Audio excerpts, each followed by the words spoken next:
So we are about 1 minute after 5 Eastern, and I'm going to go ahead and get started. So thank you everyone for joining us today. This is our final workshop in our Workshop in Cultural Affairs series for the Center for Cultural Affairs. We've been really pleased with the participation this year in the series. Just lots of people from around the globe, such interesting conversation, interesting topics. So thank you for joining us if this is something you've been doing with us throughout the year. We will start up the series again next year, and we'll be releasing the schedule for that later on in the summer. But if you do have interest in presenting, or you have people you'd like to see, please go ahead and let us know. We'd love to get as many ideas as possible. So I have the pleasure today of introducing our last workshop presenter, Professor Bronwyn Coate. She is from Australia, so in a quite different time zone than we are here in Indiana. And Professor Coate today will be talking about cultural policy fit in an overall policy agenda. So I won't get into the details, but I am very much looking forward to your talk, thinking about how cultural policy fits within the larger sphere of policy, and obviously how we can think about intermingling those two and think about policy effectiveness and implications going forward. So I'll hand the Zoom room over to you. Thank you. Great, thanks for the introduction. Okay, I'm just going to share my screen. Hopefully that's coming through. Okay, can everyone see my screen okay? Yep. Awesome. Okay. All right. So again, thank you for the invitation to be part of the workshop series. It's really exciting to be joining you for this. So I'm going to be talking about two Australian cultural policies that are quite different in how they approach, I guess, the issue of cultural policy. So without any further ado, let me get started. And the first thing that I need to do is acknowledge country. So coming from Australia, this is Indigenous land, and it's important that we acknowledge the traditional owners of the country in which we conduct our business, the university. So RMIT is based in Melbourne, which is in the southeastern part of the Australian mainland, which is the lands of the traditional owners, being the Wurundjeri people. And so the people there from the Wurrung and Boonwurrung language groups are the traditional owners. So I just want to acknowledge the ancestors and the current generation and the emerging leaders of those peoples. But while we're doing, in these crazy COVID times, working remotely, I'm actually based in Geelong, which is about 80 kilometres around the coastline to the west, so south, in the southeastern bit of Australia, but just further to the west from Melbourne. And the area of Geelong is part of the Wadawurrung country.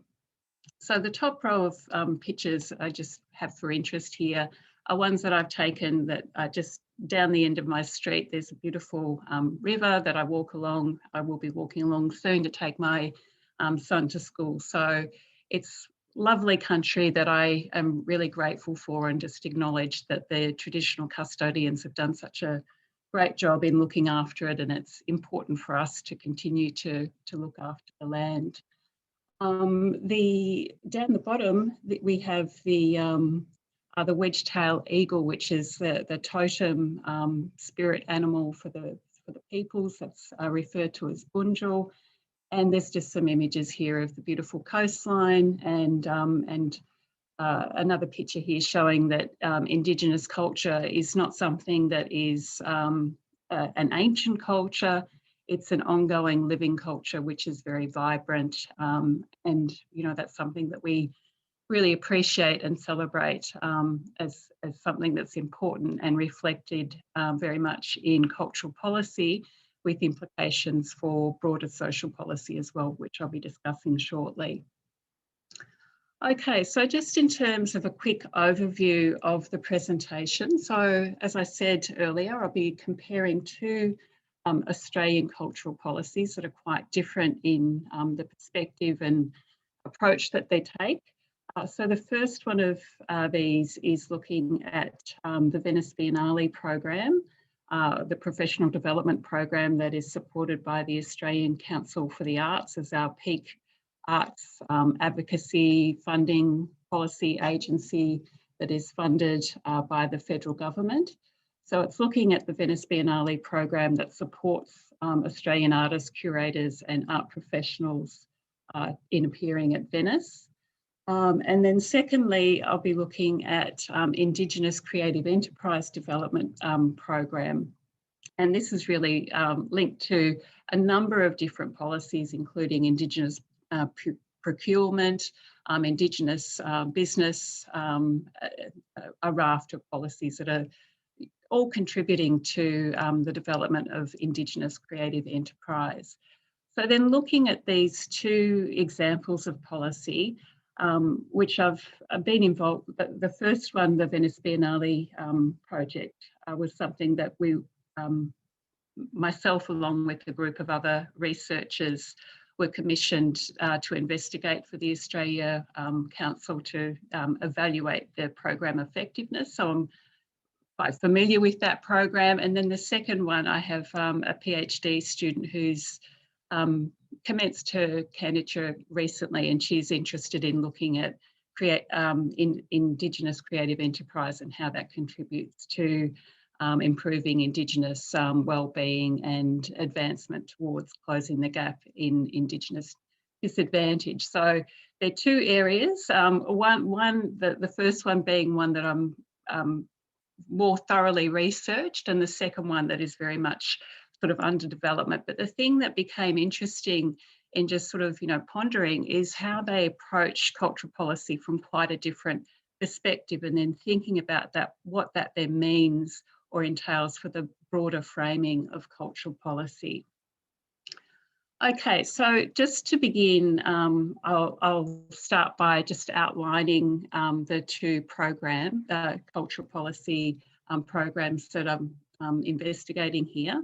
So the first one looking at the impact of participation in the Venice Biennale on artists' careers. Well, actually, it's not just artists' careers, it's also looking at how participation in the Biennale advances Australia's reputation and standing in the global art market as well. So these are the two key aims from the policy that is supported by the Australia Council for the Arts. So in terms of the research that we were commissioned to undertake in evaluating the program, it was focused on the last 20 years, okay, and it was from 1997 to 2017, to evaluate the impact of Australia's participation in the Venice Biennale, firstly looking at the impact on artists' professional careers, and secondly on the reputation of Australian art internationally. And the approach that we used was mixed methods, and we certainly, in saying that, it was probably weighted more to the qualitative side. We did interviews with over 100 participants all up, so it's quite extensive. That included selected artists who had represented Australia over that period, with the exception of two who had deceased during the period. So we got to speak to all of the artists, which was great. And this was obviously facilitated through the involvement of the Australia Council. We also conducted interviews with their representative galleries, although many of them had more than one representative gallery, but and we didn't speak to all of them, but certainly we spoke to many gallerists. To the curators who had been involved in curating the exhibitions, and also various stakeholders within the arts and visual arts sector in particular, so directors of local, state level and the national level galleries, as well as a selection panel who were involved in choosing who gets to be representing Australia at the Biennale. So it was an extensive qualitative data collection through the interview process. We also had access to some quant data as well. So this was really facilitated through the qualitative process as well. And this was sales. So generally, sales analysis of artists is based on their auction sales, but we had access to the gallery sales as well, which was great that that data was provided, although as a caveat to that, it was clear that some galleries were more willing to be fully transparent and provide data compared to some other galleries. So that did sort of limit what we could do with the data in terms of looking at the integrity and true representativeness across all the artists in the data set. Other data that we got, and this proved to be far richer and was something that we were then able to use more in a more meaningful sense in the analysis, came from the exhibition data and the media data that we were able to collect. So from participating in the interviews, we were able to, from the artists, really detailed exhibition histories. And we focused on the period 5 years prior and 5 years post their participation in the Venice Biennale. And the good thing going up to 2017, we finished the research so that we were able to capture that full 5 year post period across all of the artists in our sample to compare and look to see whether or not if participation in the Venice Biennale had any noticeable impact in terms of the types of exhibition opportunities. And that was not just in terms of the total number of exhibitions, but also looking at where the artists were exhibiting. Were they exhibiting locally or internationally? The prestige of the galleries that they were being picked up by with their exhibition activity. Were they group exhibitions or solo exhibitions? So we did extensive sort of analysis with the exhibition history data. That is something that was, that is quite unique. We also collected media data as well, and this was predominantly from the vernissage part of the Biennale as well. And certainly some artists and curators were more active in engaging in that process compared to others. All right, so the analysis that we then did was very much, data driven, and principally, as I said, we had very rich data coming from the qualitative component, and that was coded and analysed principally by the other researchers involved in the team, and the quant side was more left to me. And as I said, the data that proved to be the most rich was that based on the exhibitions more than the sales. I had initially been very excited about having access to the primary sales data, but it was clear that there were certain galleries that weren't sort of really playing ball so well with that, so that was left really. Okay, so some of the key findings then from this research. Well, certainly it's good news is that in terms of the representation of artists being selected, it's become more diverse in terms of gender and cultural background of selected artists. So that was certainly a good news story from, going back, the dominance of male, non-Indigenous white artists. So seeing that increased diversity, which is representative of the Australian population, was certainly one good, encouraging finding.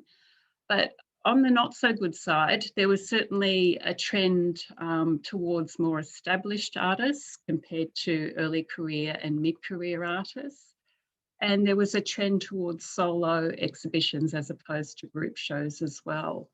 And furthermore, there was a trend in concentration of the artists who were being selected coming from high profile private galleries. So in particular, there were 2 galleries who over the last 10 years have really dominated the artists being selected for participation. So not so diverse in that respect.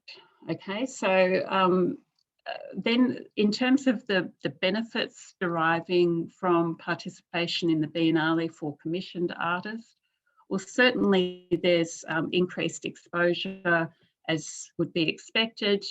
It provides a fantastic opportunity for networking and exhibition opportunities that obviously have a positive impact on artists' practice, okay, and this is evidenced through the ability that artists have to generate new commissions, that leads to new exhibition opportunities. Although that being said, we found that the evidence was highly variable between artists. Some artists really in the Biennale to really launch their careers, and this was particularly the case for early career and to a lesser extent mid-career artists. And whereas for the established artists, really there was a massive slowdown post-Biennale. So it was like the Biennale was the pinnacle, like the cherry on the top, rather than sort of progressing their career. So in terms of thinking back to the objectives, you know, either in terms of advancing artists' career, and then secondly, promoting the representation or reputation of Australian art, or perhaps it's the case that choosing the well-established artists might help promote the reputation of Australian art, but it's certainly not going any further. It would appear to advance their international standing further than appearing at the Biennale.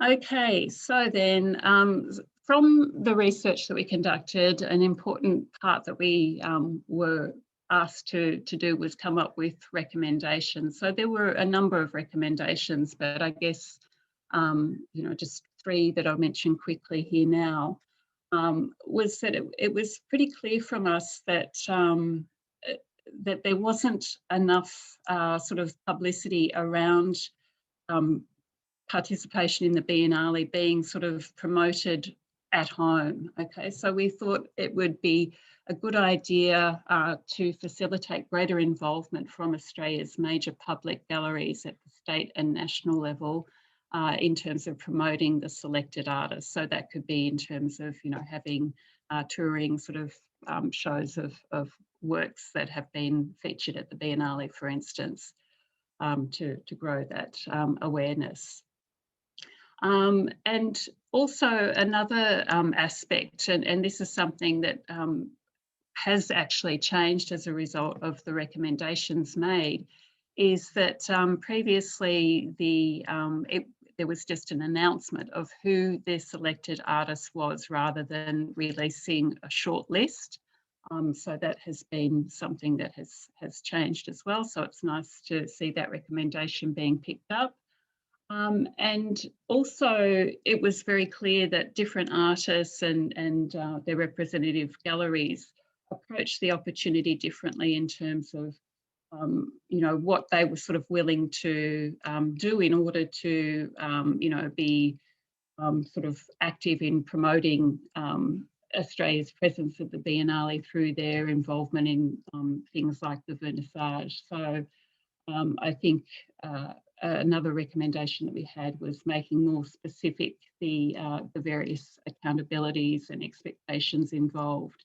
And this is something also from Venice that came out, the need to sort of have greater sort of transparency, and I think the move towards more you know, sort of specific accountabilities being clearly known to all parties is consistent with that. So that will be something not just for Australia, but for other countries as well to pick up on. So that was just a quick overview, I guess, of the Venice Biennale program and the policy around supporting that. Next policy I want to touch upon is around accelerating Indigenous creative entrepreneurship. And importantly, that this is for positive social impact.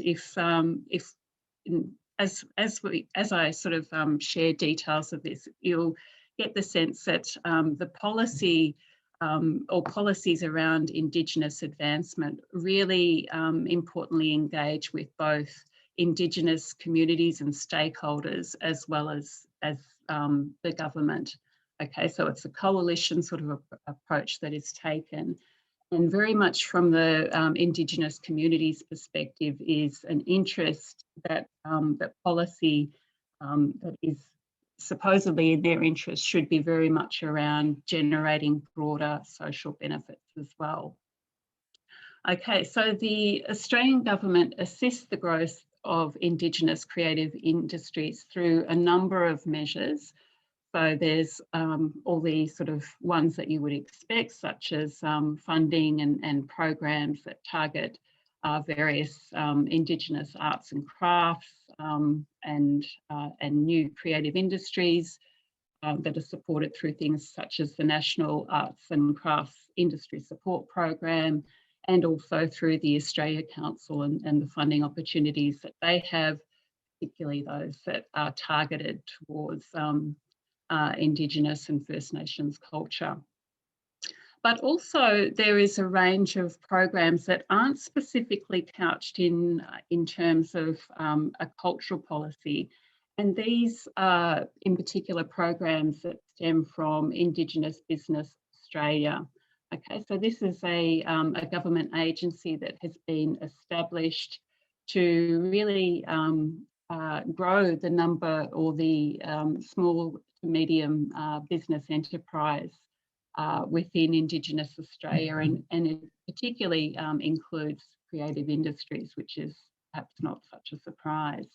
And just looking at the businesses that are certified and registered with Indigenous Business Australia, there are just under 70% are within the creative industry. So, and here that's been defined quite narrowly. So it would be an even greater share if we were to include things such as event management, hospitality, food and catering.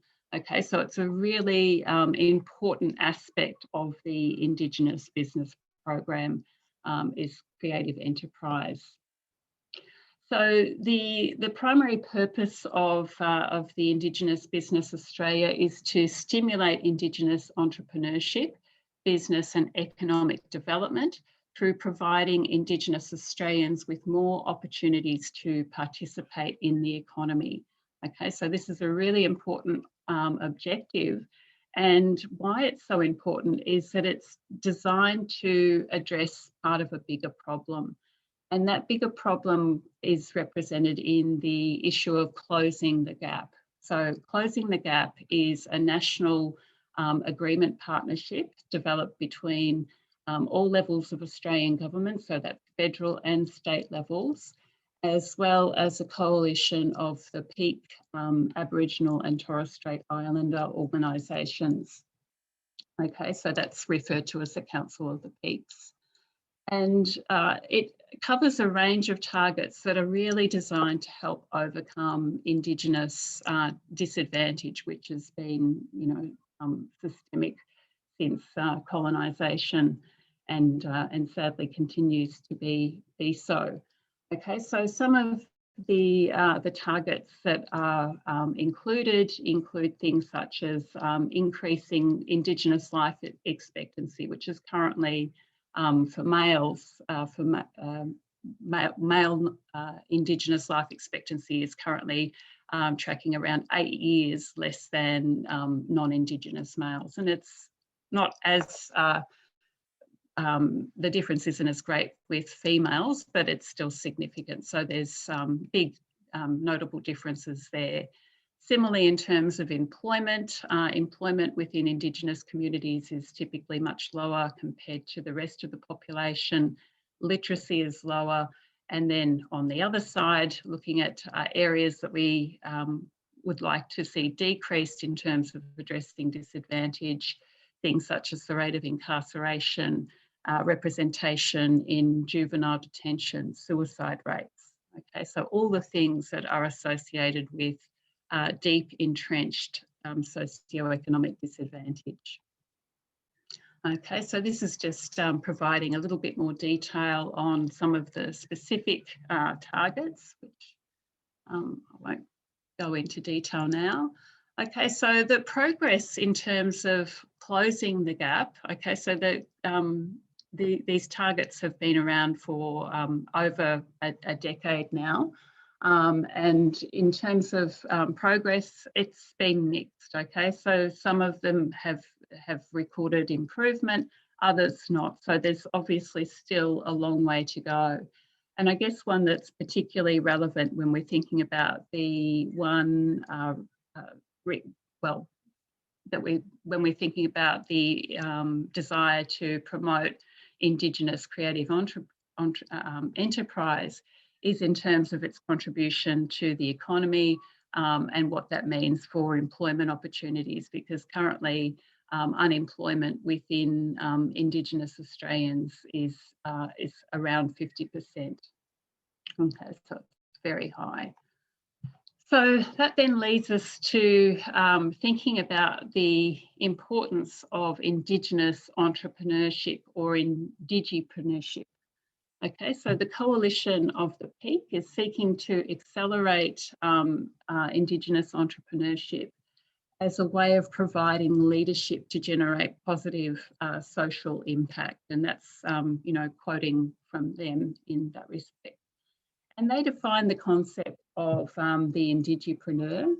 So this is someone who is a First Nations entrepreneur who is passionate about achieving their self-determination aspirations, and also importantly where culture is reflected in their business operations, and they give back to their community and all the community that they work in. So this is very much reflective of Indigenous cultural values, okay, that are based more on a collectivist sort of approach and understanding to community rather than a more individualistic approach that is taken, I guess, to be indicative in the broader Australian society, as it is in many other parts of the world as well, obviously in the US as well. Okay, another important aspect is that it emphasises the importance to respect all cultures in the global community, and that also, you know, not to be limited, that it can operate in any industry or field. So then that's just quickly to summarise the approach towards advancing Indigenous creative enterprise. As I said at the outset, just before I finish up, it leaves us in a position, I guess, to think about different approaches that can be taken to cultural policy. So the examples, I think, show that approaches to cultural policy need to take multiple perspectives into account, and certainly beyond concern about the contribution that is made to output, to employment, to all those sort of usual metrics that economists and bureaucrats are interested in terms of, you know, showing accountability and that type of thing.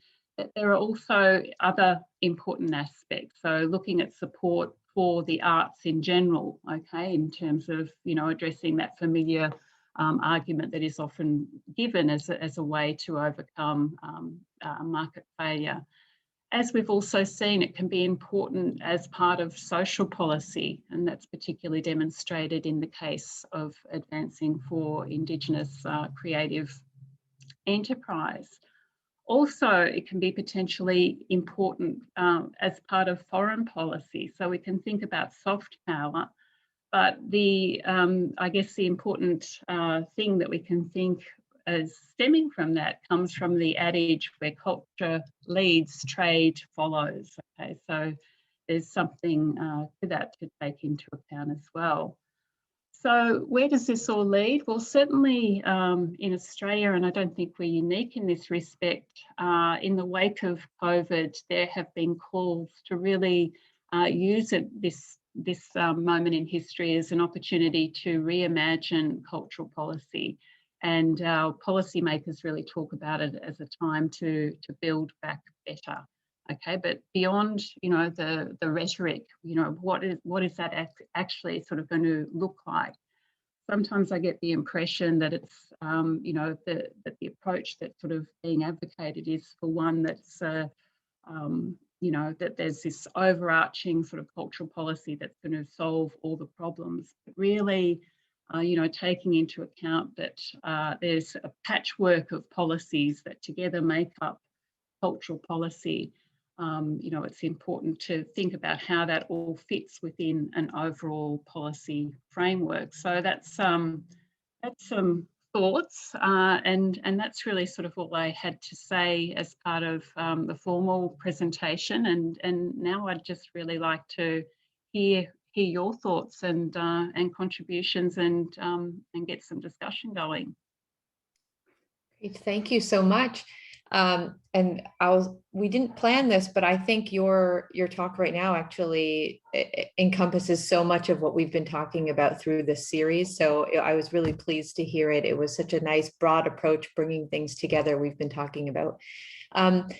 I'm just gonna, if you have any questions, please feel free to unmute yourself or put it in the chat, but I will start with one. And maybe it was just an observation of mine coming from America and looking at how you just define cultural policy from the get-go. I was struck by just your first slide, or maybe your second slide, or one of the first ones, about what you actually call cultural policy. And this is something that my colleague and I, Michael Rushton, have had conversations about, where we don't yet have a culture of, in the United States at least, don't have a culture yet of really, critiquing public funding choices that pertain to the arts. And I'm using that very broad term instead of cultural policy, because we don't really talk about cultural policy in that way in this country. And right from the get-go, you used the term cultural policy for two initiatives that I think would be really just called, programs in the United States, or funding programs. So I wanted to remark on that and maybe just ask you in your, I don't know, have you seen this sort of globally, this difference in what we consider cultural policy, what we don't? Has this, it just seemed to sit very well with you to consider both of these programs cultural policies. Yeah, well, look, I think, perhaps it's, and this is, relevant in terms of thinking about the calls that are being made, that there is a lack of cultural policy at the moment. So, but, so in the, I guess, the absence at the moment of there being any sort of large cultural sort of policy within Australia that is sort of overarching, that the only thing that does exist is various sort of programs. So this is what we've sort of got. Our we don't even have sort of a recognised sort of Department of Arts and Culture anymore. It's sort of been subsumed into another big department with transport and regional infrastructure. So it's sort of really sort of buried. So this is what sort of cultural policy is. It's a really sort of piecemeal approach, a patchwork of different schemes and approaches that is not just in relation to those that obviously fit within the arts and culture that you would see directly, like the example from the Indigenous Business Australian, where that's about broader enterprise, promoting broader enterprise development. But we see from looking at the details in that a lot of, and just the evidence that most of the, or a majority of the businesses that are created are ones that are related to the cultural sector. You hit the nail on the head in terms of what I was thinking. So thank you. Follow up from Joanna, and thank you, Bronwyn, for joining us today. I think one of the reasons that the United States does not specify sort of an overarching cultural policy or cultural objectives is that there would never be agreement on it. It would be impossible politically to get any, and not just left-right divides, but a wide spectrum of divides in terms of what ought to be done. And so we do end up with muddling through and trying this and trying that, incremental changes here and there to see what programs work. Is that a bad thing? I guess, because one of the, when we talk about an overarching cultural objectives, I wonder if in this age, that's actually possible. Or if in fact, the best we can do is, well, here's a good program, here's a good program, here's a good program, and just pursue them and see what works and what doesn't. Yeah, absolutely. And I don't think it's a bad thing at all. I think it's just, being realistic. And I think it would be more problematic to think there's, like this one sort of universal truth of cultural policy that everything is going to fit sort of nicely into. But I guess what I'm sort of, why I sort of raise this and why I'm a bit concerned is because some of the talk at the moment is that we need to have this one sort of universal cultural policy. That's sort of what's being, talked about a lot from, the Australian Council in particular in sort of using this moment to sort of, try and, advocate for, doing things a bit differently. But, in terms of the practical realities of how that would sort of look and sit, I just don't see it. But I just think it's sort of been interesting to hear some of the debates and, reports sort of around this.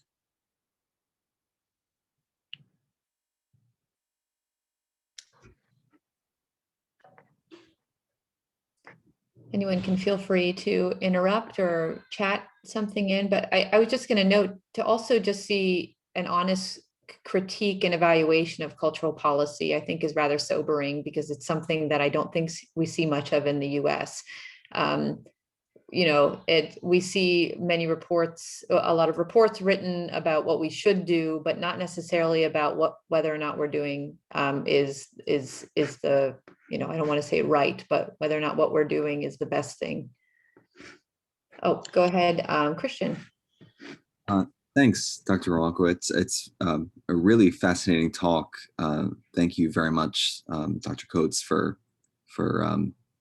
enlightening us to your research. And I look forward to reading more about it. I'm really interested in hearing more about your research methods, especially I'm coming from the Department of Folklore and Ethnomusicology here at IU. And so understanding Indigenous experience, especially with relation to artistic practices, is a huge focus of ours, and especially using qualitative analytic methods. But I'm really curious to know how you would describe your methods of quantitative impact analysis, especially concerning Indigenous artistic practices and how they shape or might shape cultural policy. Yeah, look, that's a really good point to raise. And I think one of the things that's really important is that having multiple approaches and methods is something that is really important, because often in terms of policymakers and funding agencies, they want, sort of quantitative data that they can point to as evidence that there's, like accountability in how public funds are being allocated. So for that reason, having the quant analysis sort of there to show, like evidence of how employment has been increased and what the economic contributions are from particular policies is important. But we know that that's only really scratching the surface and really understates what the true benefits of many of these programs are. Okay, so, you know, capturing what the social and cultural benefits is far more sort of difficult to do in a meaningful way, and certainly something that can't be done using a purely quantitative approach. So certainly, you know, the qualitative aspect is important, really important. In terms of the research that I'm doing, looking at Indigenous arts and culture and their contributions, particularly recently with my PhD student who is an Indigenous woman herself. She's using yarning techniques, which is like yarning is, you know, perhaps the nearest sort of equivalent would be to describe a yarn as an in-depth interview that's sort of not terribly sort of structured in terms of, you know, where it sort of might lead, but that's, you know, part of the important approach that she's sort of taking from an Indigenous standpoint perspective is to really give agency to, you know, Indigenous voices and Indigenous participation in terms of, you know, shaping the research, and rather than sort of non-Indigenous people like myself sort of doing research about, you know, Indigenous culture. So it's been, you know, really empowering, I think, for Bev, my PhD candidate, doing this, but also I think the sense that, you know, from the people who she's sort of engaging with in collecting the data, you know, it's been really good for them as well. That, you know, it's creating this sort of feel of advancement and empowerment that is that's important. That, you know, hopefully, you know, gets us closer also to, you know, advancing, you know, towards Indigenous treaty that we hope to have before too long here in Australia as well. So I hope that sort of answers your question in a roundabout way. Yeah. Amy, go ahead. Hi, Bronwyn, Amy Whitaker, Bureau of Trading and Email. It's nice to say hello. Yeah, hi, Amy. Yes. Hi. So interesting, and would love to talk more about some of the, especially Indigenous related pieces of research relative to the other project we were discussing.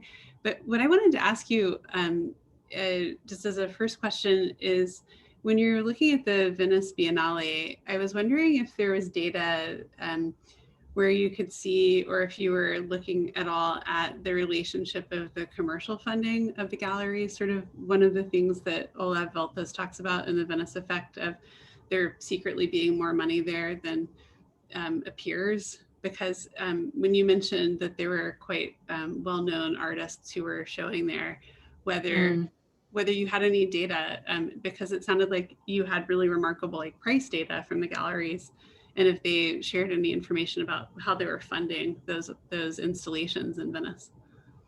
Yeah, well, look, unfortunately, the two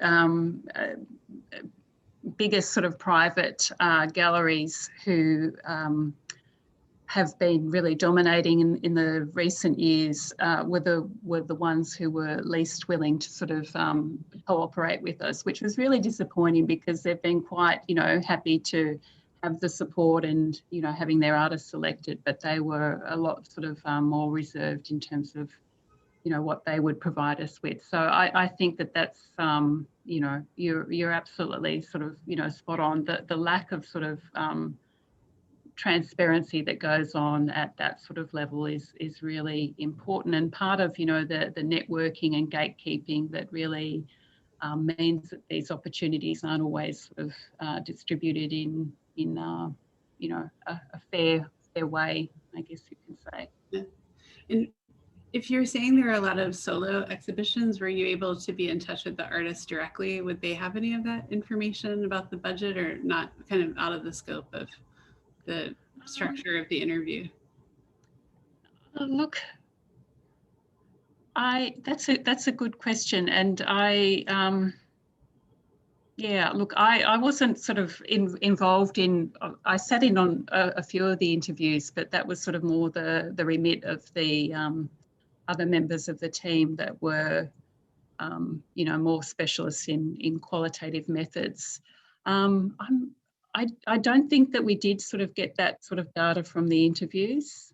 Yeah, but it's a good point. No, I mean, it makes perfect sense, right? Because you're sort of violating a rhetorical norm to ask the artist about the money side of the project, and then that would be closely guarded. I think it's Yeah. maybe I'm thinking about like what Joanna was saying about this kind of larger question of how cultural policy occurs in the United States, and I'm like coming at it with this sort of like, you know, market kind of interchange with public policy is like in, you know, the fluoride in drinking water. So thinking about how the market side is related, but I just really appreciate your work and your presentation, and we'll especially be interested to read more about the Indigenous culture side of it.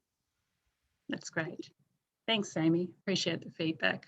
I know that certainly, you know, from the interviews that the rest of the team had commented that the artists were there was a big difference in their sort of willingness to sort of talk about income and money side of things, with the established artists sort of not wanting to sort of, you know, go there so much with that, and they're probably the ones that would be more likely to be, you know, benefiting from some of these things as well. So, yeah.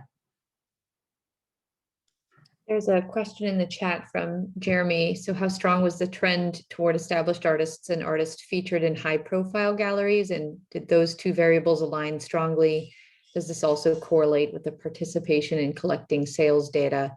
What does that say about balances of power in this specific context? About 4 questions there.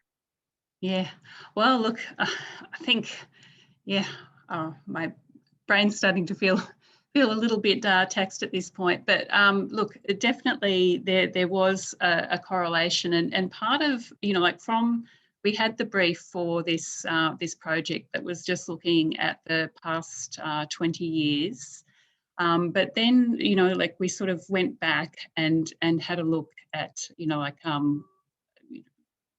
pulled up, you know, ourselves and contacted other artists from prior to 20 years who and tried to get them to fill out a survey that, you know, would sort of give us some extra data to work with. So we had the really rich data for the 20 year, and then we got an extended data set that covered the whole period for artists who were still living, who had been at the Venice Biennale.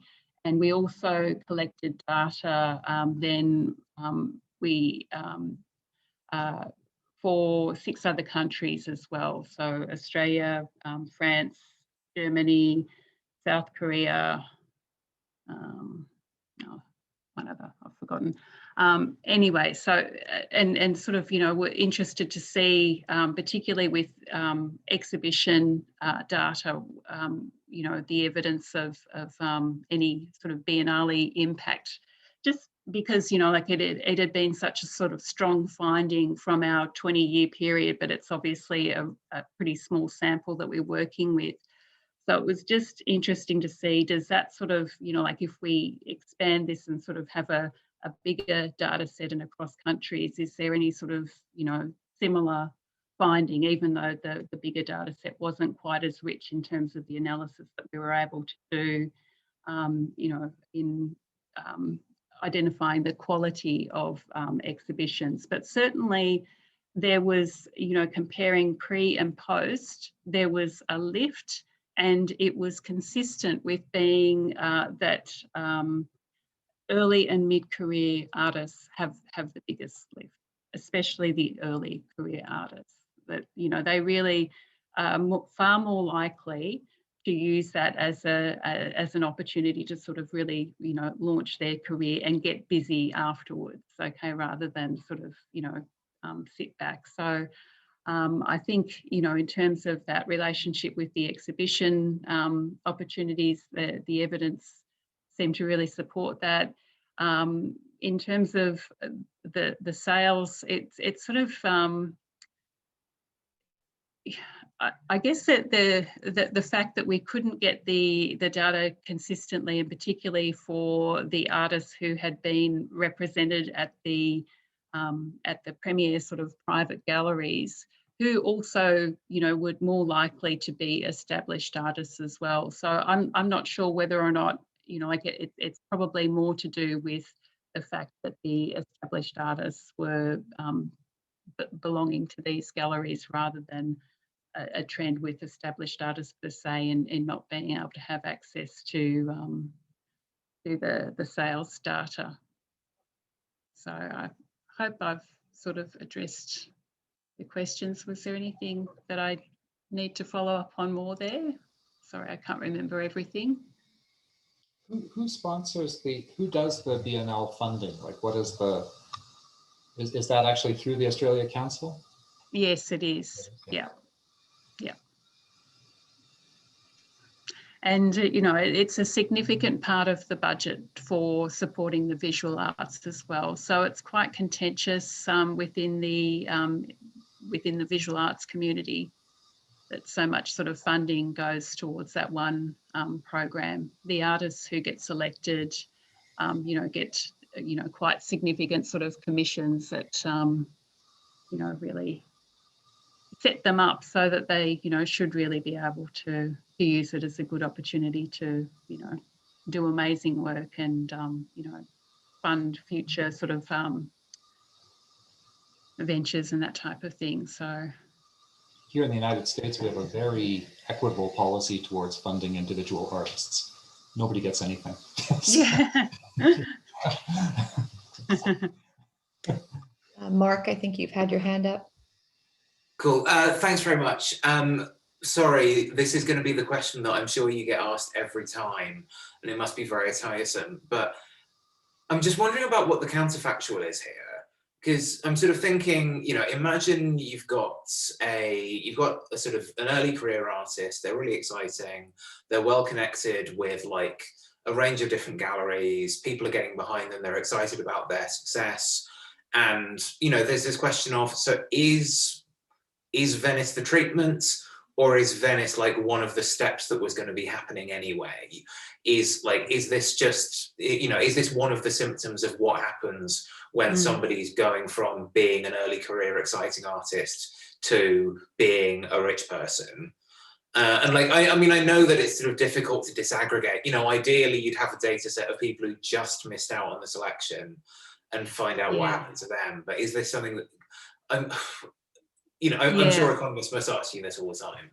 Well, look, it's a really good point, Mark. And we didn't do interviews with the people who were shortlisted but missed out. But we did end up doing, getting their CVs, and that was just through sort of online search or reaching out and contacting them through their websites. So we did do some analysis on the CVs of those who were shortlisted but missed out, and mind you, they weren't the shortlisted ones previously weren't announced by the Australia Council, but because we were doing this research that was commissioned by them, they gave us good access to data that they use to determine who gets selected, and they gave us the names of the artists who were shortlisted. So we were able to sort of look and see whether or not, there was any notable difference between, like the artists who were selected versus those who weren't. And in terms of doing that, like it wasn't sort of perfect. As I said, we had richer, sort of more complete data for those who did go, as we were able to sort of, talk with them, and we did sort of more detailed analysis on their exhibition histories. But still, there was evidence in terms of at least the volume of exhibitions that those who went to Venice had a higher, like on average, a higher increase in the amount of exhibitions post-Venice. And that was, regardless of what the career stage was. But ideally, it would have been good to do more detailed sort of analysis with those who were shortlisted but missed out. And some of the sort of modelling that I was, doing also with the sales data, when it was clear that the primary sales data wasn't, being complete enough, I did some analysis using auction sales data, and for that I looked at the auction sales of artists who had been versus the top 1,000 sort of Australian artists, as noted through Australian Art Sales Digest. And that sort of very sort of basic analysis, there was certainly a premium associated with artists who had appeared at the Venice Biennale, in terms of that being a significant characteristic that was associated with higher prices for those artists compared to those who hadn't. But that's maybe more to do with selection rather than you've got to be a good artist presumably to be selected. So I'm not sort of saying that the Venice Biennale caused that premium, but it's certainly something associated with the artists who get to go.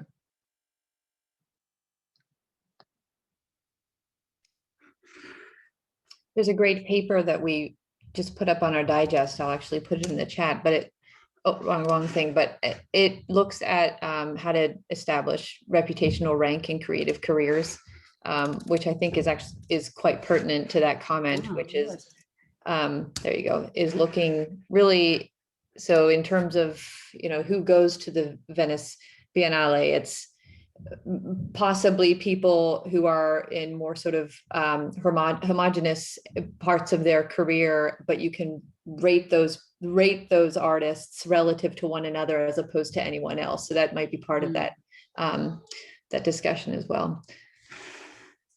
Yeah, the last go ahead, sorry.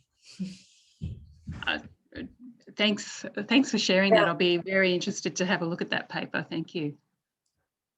Any last comments or questions for Professor Coate? In our class, we've been looking at, Joanna and I are from Canada, and we've been looking at the Canada Council for the Arts Strategic Plan. And it has, in its past two strategic plans, placed real emphasis on First Nations artists and communities, partly in a sense of, Canada has a general policy of, it has exactly the same gaps that you were discussing earlier with Australia's Indigenous people, and also just sort of decades of kind of neglect by the Council of First Nations artists. Has anybody in Australia been actually looking at Canada or doing cross comparisons of how the two councils are going about this? Yeah, look, it's really good that you raised the case of Canada. I mean, there's so many sort of similarities between Canada and Australia, stemming from both being sort of, former colonies of Great Britain.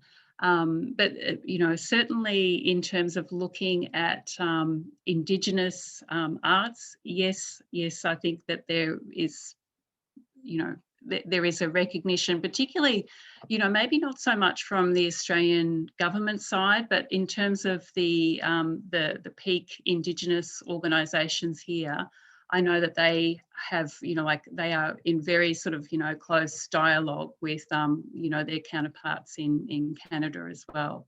So in that sort of respect, there is, the comparison does get drawn. Also with New Zealand as well as another, sort of country and near neighbour. But in New Zealand, it's quite a different sort of, situation. Here in Australia, Indigenous population is just 3% of the overall sort of, population. In New Zealand, it's much higher. So there's, sort of, it's much more sort of visible and there's a lot better sort of, progress that is being achieved or has been achieved in New Zealand compared to Australia. So, there's interesting sort of, lessons, I think, and experiences that are drawn to inform, the understanding from both New Zealand and Canada from these sort of different angles that is really important in advancing, the cause. Looks like we've come to time, but thank you, Bronwyn. This was really, really lovely and really was such a nice a bookend to what has been a great year of workshop. So we are very happy to have you sort of conclude this for us over the course of the year. So thank you so much for your presentation. And thank you to everybody for your questions. I will say that we are, I'd love to maybe even hear the applause. I feel like we always have silent applauses in workshops. So thank you everybody for attending. We hope that you'll join us again next year. But in the meantime, we do have a conference coming up, if it's of interest to you, on June 7th, sponsored by the Center, which is on the topic of intangible cultural policy. And I put the link for the event in the chat window. So please do join us. It's really going to be a great day. It's the title of the conference is Cultural Policy Beyond the Here and Now. What do we owe to future generations? And so it's a day long. We have people from all over the world joining us in different panels and a keynote, and it should be a nice day if you can join us. So with that, I will say adieu and thank you. And that's it. Thank you, Bronwyn. Thanks, everyone. Thank you, Bronwyn. Bye. Thank you. Bye.